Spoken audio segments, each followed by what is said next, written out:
Chhattisgarh high court ने अपने एक अहम फैसले में कहा है कि पत्नी कोई बंधुआ मजदूर नहीं होती जिसे ससुराल वालों के साथ रहने के लिए मजबूर किया जाए।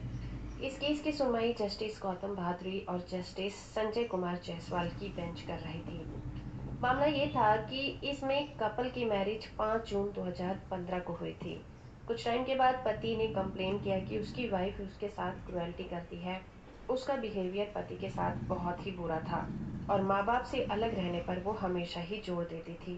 और इतना ही नहीं, अपनी वेडिंग एनिवर्सरी पर भी वो अपने पति के साथ नहीं थी। इसकी वजह से उनका रिलेशन टूट गया। लेकिन पत्नी ने अपने बचाव में कहा कि उसे ससुराल में दहेज के लिए तंग किया जाता था और उसके साथ क्रुएल्टी की जाती थी।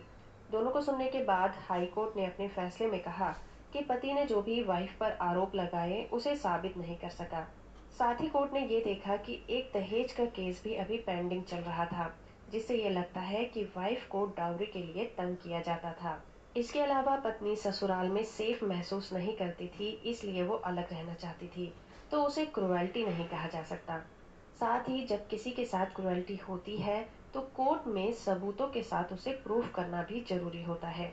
हाई कोर्ट ने नीलम कुमार वर्सेस दया रानी में सुप्रीम कोर्ट के फैसले पर भरोसा जताया।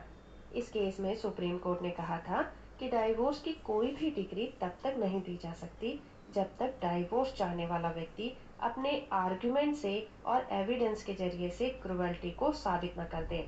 इसीलिए हाई कोर्ट ने फैमिली कोर्ट का जो डाइवोर्स की डिग्री दी गई थी उसको पलट दिया और तलाक को रद्द कर दिया और पति को हर महीने 10,000 रुपए मेंटेनेंस के रूप में पत्नी को देने को कहा।